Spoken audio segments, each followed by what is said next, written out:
What's up, Fish Sauce family? It's Elton and Wilson, and we're back with a fresh episode of Fish Sauce. Join us on our journey into the minds of successful founders, operators, and investors. As we learn about their secret sauce, we hope you find yours too. As we mentioned, this season is all about growth. And in this episode, we want to share one of our core values: love the things you make. This value means a lot to us because it means doing what you love every single day with passion and conviction. Similar to how we started Fish Sauce, founders start companies where they find a particular mission that really resonates with them. I mean, this passion-driven career leads to personal, professional fulfillment and the growth that we all crave. And this is definitely one of our top values that we have when we whiteboarded. What we realize is that when companies are mission-driven, their people are aligned to that mission. The company, as a result, has momentum and grows as well.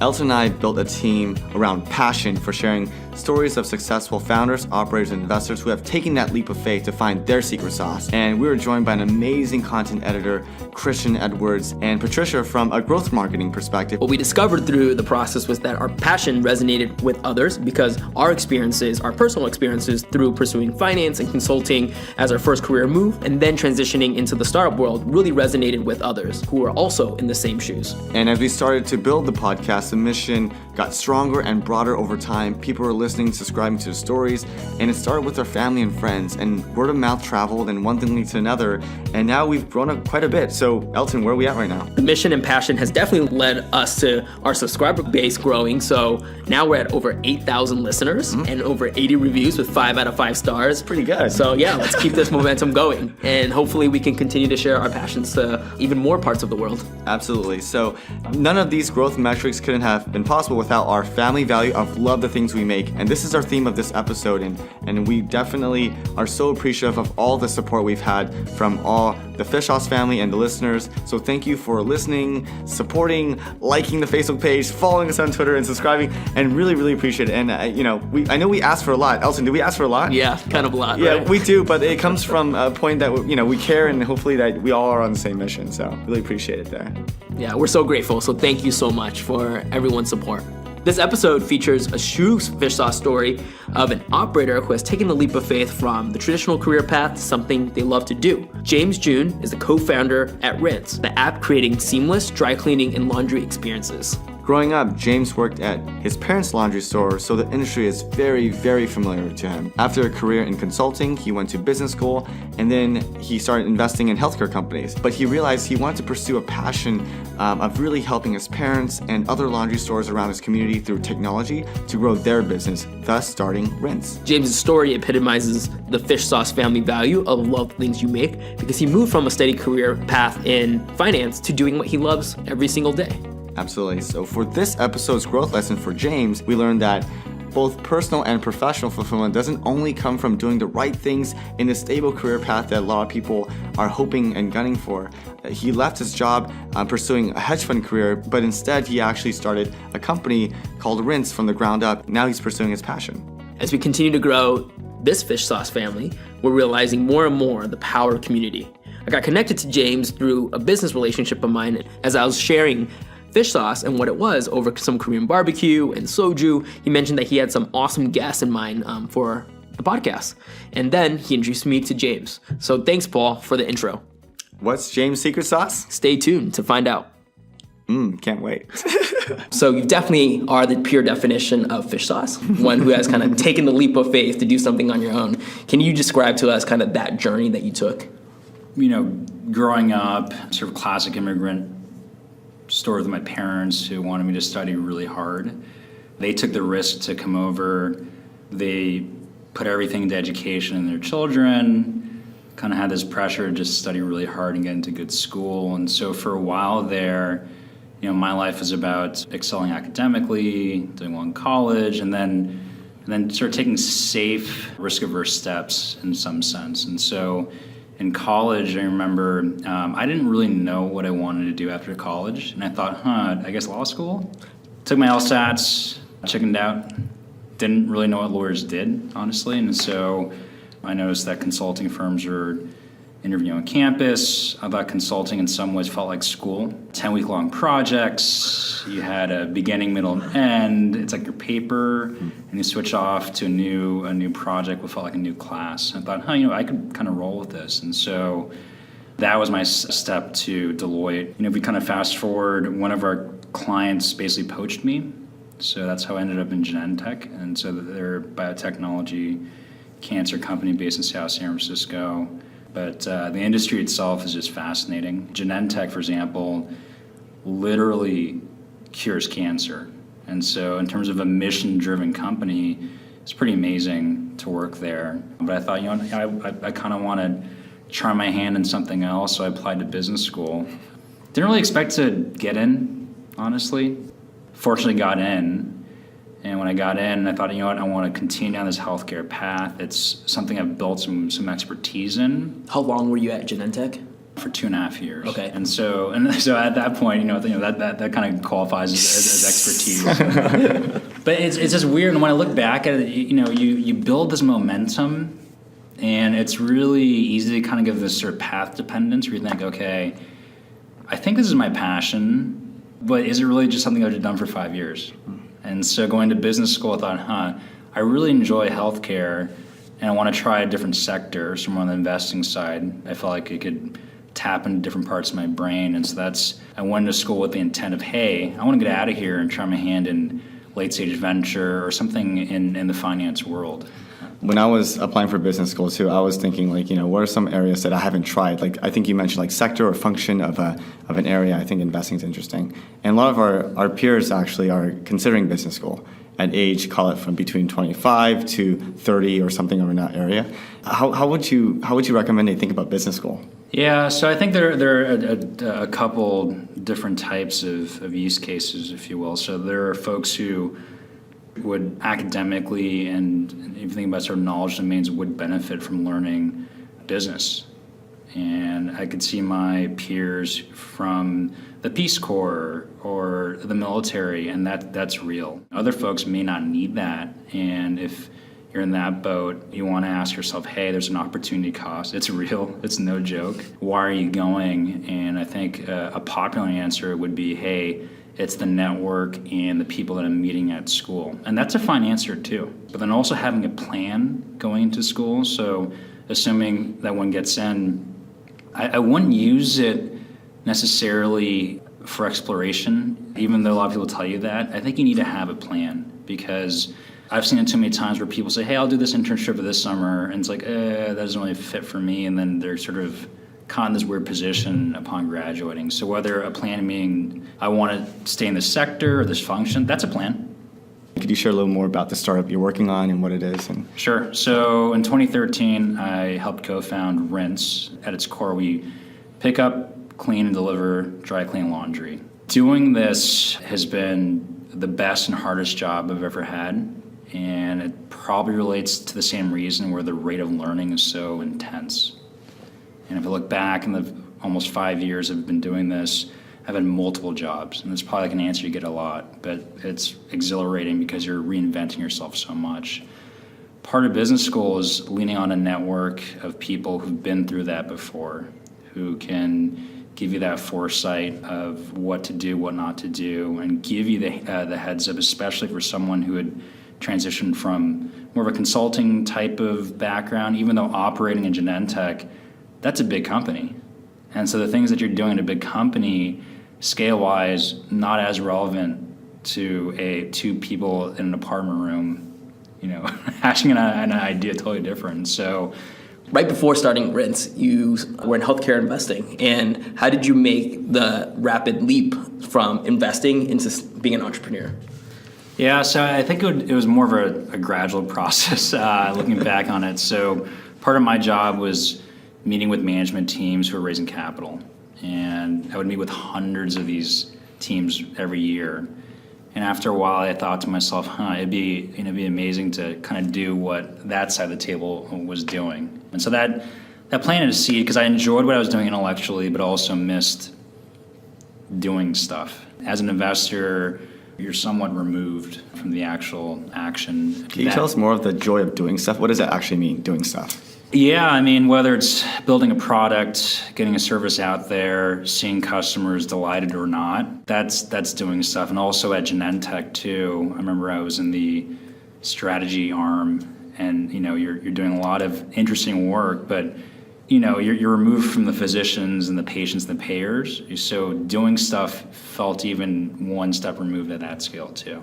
That, and also peers from business school were starting their own companies at the time, or had done right after I graduated in 2010. So around 2012, 13, some of these companies began to grow. And I thought to myself, you go to business school, and at that moment, theoretically, you should be the most risk tolerant. But oftentimes people actually go 180 and become the most risk adverse. It's sort of a weird sensation where, like, you know what, I'm going to go banking, private equity, I'm going to do this or that, consulting. But at the same time, you have this amazing degree. You should feel empowered to fail. Because what's the worst thing that's going to happen? You're going to find a job. And for me, I felt myself in that bucket of, man, I should be a little bit more risk tolerant, but I'm not, because maybe, and this is where culture comes into play. I don't want to disappoint my parents. Did you actually feel that? Yeah, 100%. It's just like that guilt.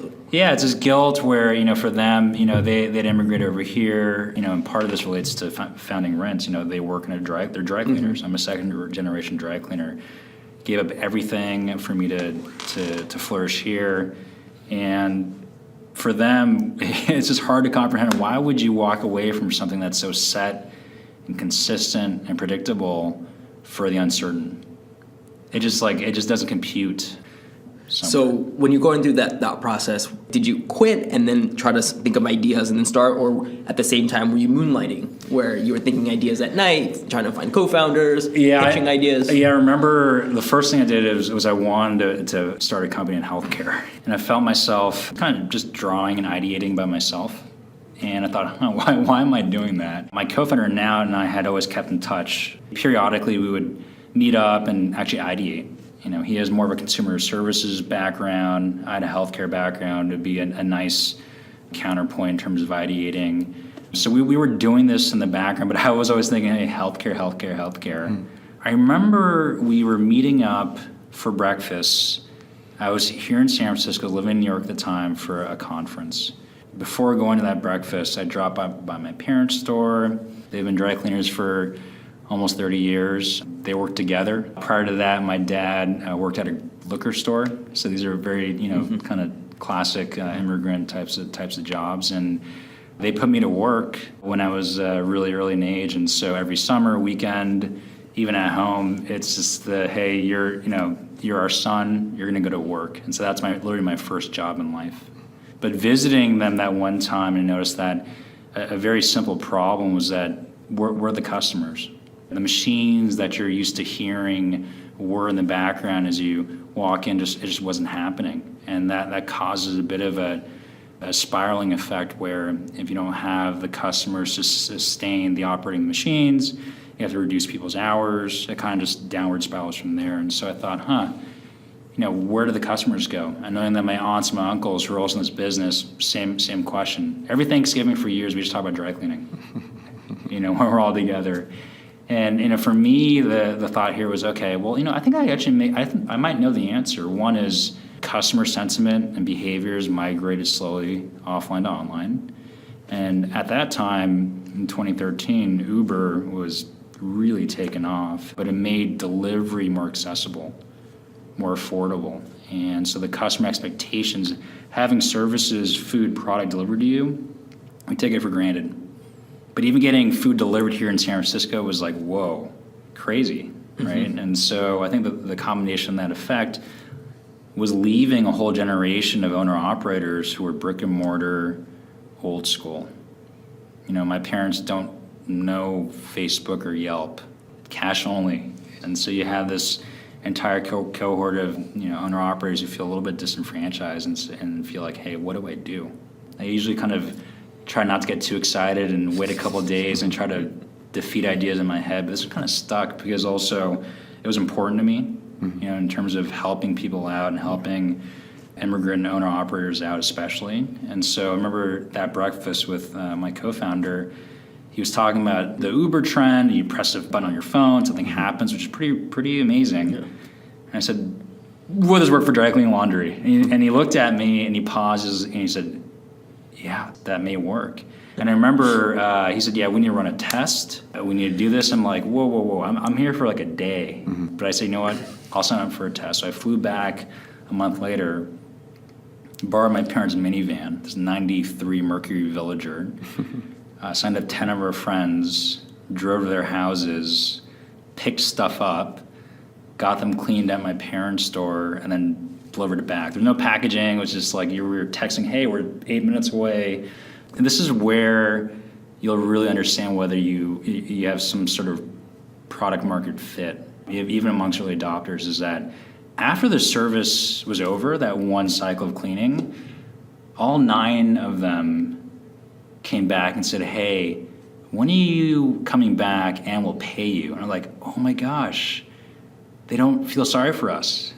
You know, they're actually willing to pay for this stuff.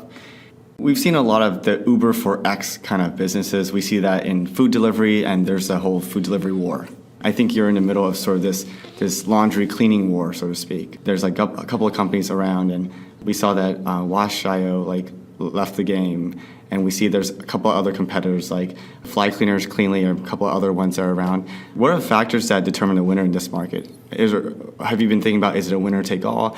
Is it the one that, you know, the most operationally most efficient wins? Like, how do you think about winning in this area? Yeah, I think early on we made a very intentional business model decision, which has led to our growth. And early on we said, we are not going to be on demand. We are not an on-demand business. And when we first started this company, we actually interviewed a number of our friends. We did some need-finding interviews where we said, hey, what do you need? And no one really said, hey, I need it now. So we have a pre-planned pickup and delivery business, and we only operate from 8 to 10 p.m., period. If you look at our direct competitors, they probably took a different route. And so Washio has exited the business. They were on demand, and they had a very expansive delivery window. And what I think happened in this kind of delivery logistics space is that you see a huge company like Uber, and every marketplace has its own dynamics. On demand, it suits that marketplace. And what I think happened is you would see other companies say, okay, that's what a winner looks like. I'm going to be on demand, probably be open for a long time, and then scale as fast as quickly as possible, because that's what Uber had done. And I think a number of these companies probably took that playbook and appropriated that to their business. Yeah. And so for us, our turnaround time. So if we picked up from you, it's about a 3-day turnaround for dry cleaning, anything that comes back on a hanger. Vendors need that time to properly clean your clothes. If I promise to you as a customer, hey, I'm coming back today or the next day, yeah, you can do 2, 3, 4, 5 orders, high quality, no problem. But knowing the production process, having worked there at scale, that's going to break. The only way they're going to clean that is to cut corners. And so that extra time allotted to the vendor helps with your product. We knew that from the start, and that's just me working in the dry cleaning business, so that we built for that. Our other competitors went, hey, same day or next day. I'm like, wow, that's really hard to do, and if you can do it, great. But we're gonna be pre-planned, scheduled, not on demand, very limited pickup and delivery windows, and that's how you scale. You basically scale something that's more stringent, more limited. We started this business where we opened zip code by zip code. And I remember Washa, who was our main competitor at the time, raced out different cities. We weren't really even all 7x7 in San Francisco, because we wanted to make sure that our operational kinks were ironed out, so to speak, before we took the playbook and ran to other cities. Mm-hmm. And so this kind of intentional approach, it was slower. You had a lot of people, a lot of investors and folks say, hey, like, why you guys are great, you guys are way slow. Why aren't you on demand, Yeah. Things like that. And so we stuck to our business model, but you can easily see how some companies buckle to pressure or whatever, what have you, because everyone's saying that, hey, you're wrong. What's the culture like internally? I think the culture reflects a lot of the values that my co-founder and I espouse. And I think, we day one, we wrote our core values. And not having founded a company before, my co-founder said, this is really important. We got to do this. I'm like, okay. It's so important right now because it basically helps shape behavior. I can't manage people in Boston. No way. So you're hiring people whose behavioral tendencies align with our core values. How do you continue to refer to them and have people stick to those and act on these core values when there's such regional areas? Do you just trust at hiring process, or there's like a maintenance of culture over time? Yeah, it has to be both. And so when we have internal communication, I'm always trying to reflect on core values nonstop. And if I think I'm saying it enough, I need to continue to do so more. One of our core values is honesty. And part of that, if you kind of zoom out of honesty, it relates to humility, understanding when you've messed up, which allows you to take feedback. We have another core value that relates to embracing change and ambiguity. That's probably like a startup one in general, where we want people here who understand that the constant is change, and folks who've worked at larger companies, it's just not a good fit. It just isn't. You can screen that out pretty commonly in interviewing. What's your favorite question that you ask that tests for some of these core values? I say, have you ever made a hiring mistake? Or tell me about a hiring mistake you've made. And if someone says, I've made many. Yeah, if people say, a crazy question, I've never made a hiring mistake. Okay. Yeah, like that's not going to work. I mean, so, and you just got to keep harping on it, because that, if you think about culture as a way to shape positive behaviors you want rewarded, that's the management tool right there. Mm-hmm. Because you're probably not, you don't know what WeWork San Jose or whatever's doing. You have to go through people you hire, you have to go through people to make sure that they're aligned with the core values that drive this company. Could you tell us about the mix of your day? Like, what's on your mind? I'm one of those folks who have converted into waking up really early in the morning now. It's at the point where the day, I'm doing air quotes right now, the day starts. It's just, meetings and correspondence. I'm pretty intentional. The hardest things I work at are really early in the morning, like 5 to 8 a.m. And so I work on 5 to 8 a.m., 5 a.m.? Yeah, 5 a.m. to 8 a.m. You have to That's really early. Yeah, just because there's no noise. And I love Slack. I don't know if you guys use it. Yeah. It's a lot of noise. It can be very noisy, but in that kind of hour, it's relatively quiet. And so I kind of explain my role to our folks in using time horizons. And so if you're an hourly worker, you're there to execute. Move this bag to here, deliver this to here. If you're a team lead, you're trying to think at the week or 2 week level. Hey, I'm going to schedule this person for this shift, things of that nature. If you're like an assistant to or someone who reports to the city manager, you're thinking more on the month cadence. Hey, I need to make sure our supply lines are adequate. Our city managers try to think on the quarterly basis, 3 months. I'm trying to think here on 6 months plus. If you think about where are we going to be in 6-12 months, that's a type of thing that's appropriate to me. And if you think about what am I differentiated in, there's not many people in the company who can kind of think in those time frames, nor should they. And so I should be spending my time on what I'm uniquely differentiated in. It took me a while to understand that. Because as you're growing a company, you're like, I can do that thing better than you can, and I can jump in here and do that. And now I'm just messing things up and, not empowering people to do their jobs. And also, if you think about managerial economics, I shouldn't be doing that. Literally, because my time is air quotes, more valuable than some other person's time. And sounds like that's a learning experience. Could you share an example that you maybe have made a mistake while you're trying to get two hands in a weed, but not high level enough over time? Yeah, I think when you think about scaling, and this is in services, it's not like software. You kind of just scale in a different way. It's an operations business that takes people. So I opened our first 300 customers. So if you signed up for rents, I drove to your house and I greeted you. And I remember doing this, and we had a night where I thought it was a busy night, but looking back on it, it wasn't very busy. But I was driving because I really like driving, really like meeting customers. And then I remember that night, I looked at the total volume business we did that night. And I thought, you know what, I didn't move the needle at all. I literally didn't move the needle. You know, I met 25 customers that night that did not move the needle. Why am I doing this?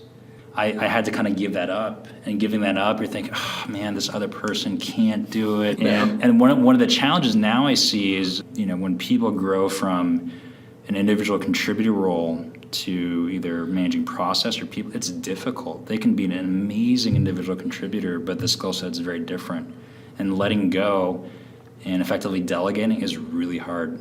They don't teach that in business school. It's very, very difficult. And it's not just about delegating, but being okay for people to make mistakes again and again and not, and not saying something every single time. Exactly. Yeah. And so that's something that I learned the hard way, where I'm literally bottlenecking the company by driving, and I should be doing something else. Having your experience within the industry for such a long time, I mean, you grew up essentially helping your parents kind of build their business.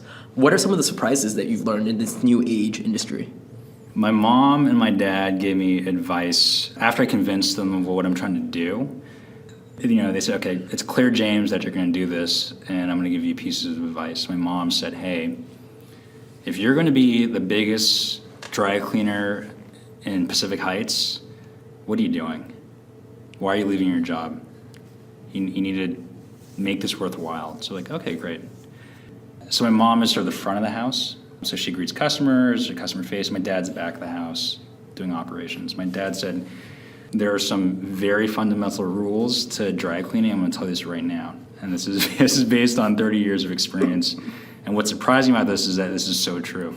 And this man has never really done any data analysis so he said, hey, first thing is to not lose anything. I'm like, okay, that's very interesting. Okay, don't lose anything. And then he said, don't damage anything.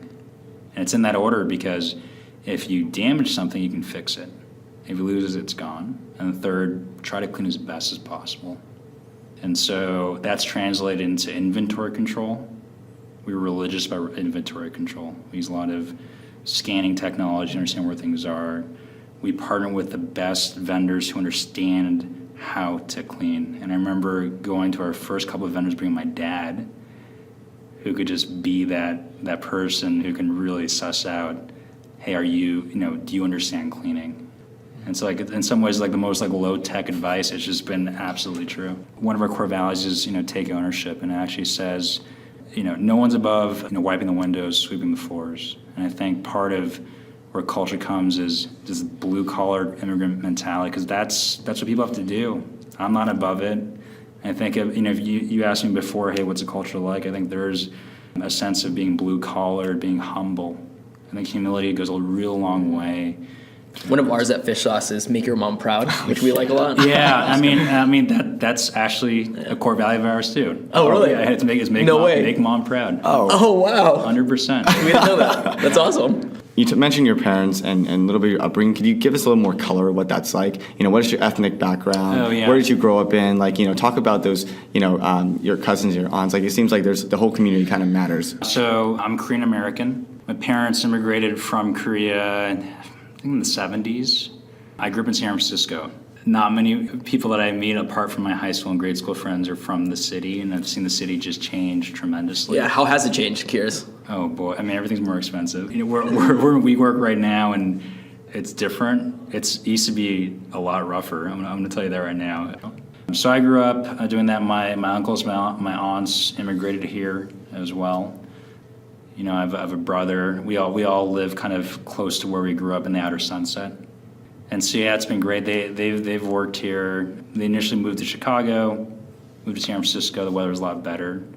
That's been my upbringing. Random question: what do you think about the Korean food in San Francisco? I know that we're coming from LA and we're just amazing Korean food. It's sorry, random question. it's tough. LA. Just the critical mass of people is really tough to beat. Oakland's really good. I actually prefer here. There are some sort of Korean Chinese restaurants here. It's like Santung is one that's a different flavor. But yeah, I mean, it's hard to beat LA. One thing that stuck out with your story is actually not that different than my family story. So my parents, they own a used car dealership, very traditional type of business, right? Immigrant parents coming over here, and they've hustled their way. A lot of it's relationship-based, very highly operational company.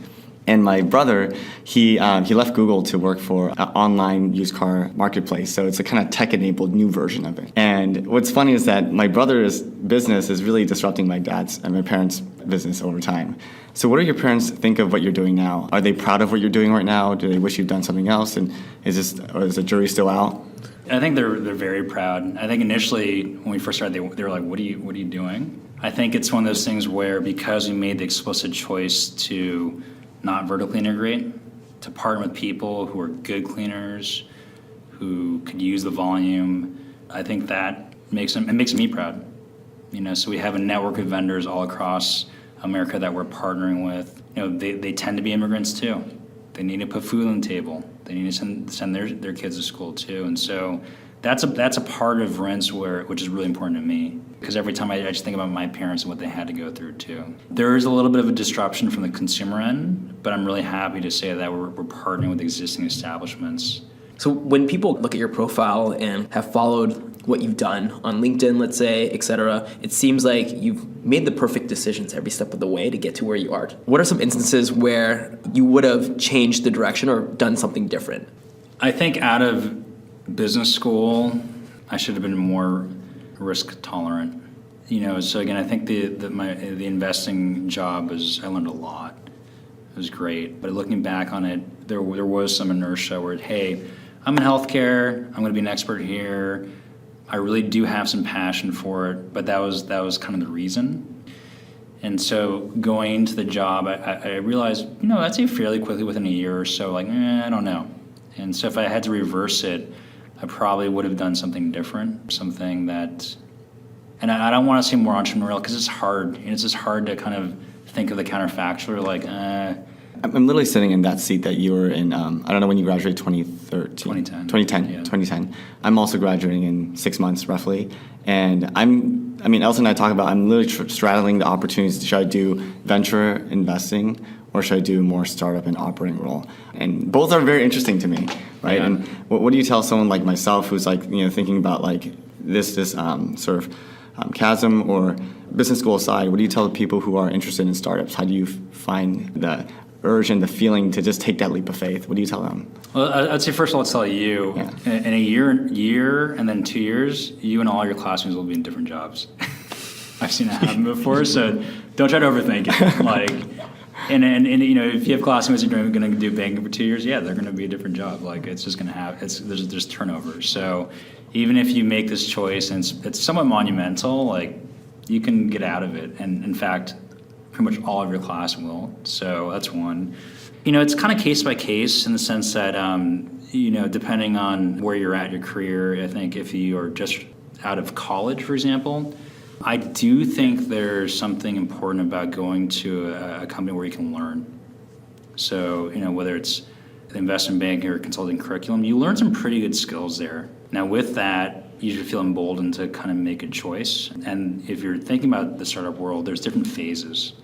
And the bigger you are, generally speaking, the more process and learning is already embedded in the company. The earlier you are, you're just kind of fixing stuff. And so you're going to learn, school of hard knocks kind of way, where you're just going to just fix problems. That's a very different type of learning. I'd say in either case, you work for bosses, eventually not companies. And so be really intentional with who you're going to work with and who's going to be your advocate. Because if you can latch on to someone who becomes a mentor, that's fantastic. Because they'll bring you to different companies. They'll be lifelong friends. And so if you're thinking about that, really pay attention to the team and your direct supervisor. So for our very last question, in fine fish sauce fashion, what's your secret sauce? Both figuratively there, and what's your secret sauce, literally the sauce that you like to eat? The secret sauce is it's a combo of sriracha and this Korean sauce called gochujang. Yeah, it's super popular. It's really good. So secret sauce, I think I've been lucky / serendipitous in the sense that I've had mentors and people who've looked after me and kind of fell into things. And I don't know if that's engineered. I don't know how much you can engineer that or not, but you can definitely surround yourself with good people. I think for me, I think being humble and humility, I know what I don't know. And I know that sounds like what is he saying, right? But just understanding what your limits are, not being afraid of learning from people, from potentially surrounding yourself with people who are smarter than you, knowing what's not a good fit, really being introspective here. And then, in sort of more Korean American fashion, kind of putting your head down, just getting stuff done. I think being humble and having your work speak for itself is kind of more my style, and it's led to good things. I've never really sought out, certain things, and that's been the constant in my life. Thanks for listening to this week's episode of Fish Sauce. If you like what you heard, follow us on LinkedIn, Twitter, and sign up for our newsletter for the latest updates and special surprises. Also, treat yourself and a friend to a Fish Sauce t-shirt from our swag store, fishsaucepodcast.com. We can't wait to see you rock it down the streets. If our mission resonates with you, please leave a review on iTunes, and don't forget to share with your friends so we can welcome them into our Fish Sauce family. And lastly, big shout out to our awesome editor, Christian Edwards, for making us sound better than we actually are in each episode of Fish Sauce. What's your secret sauce?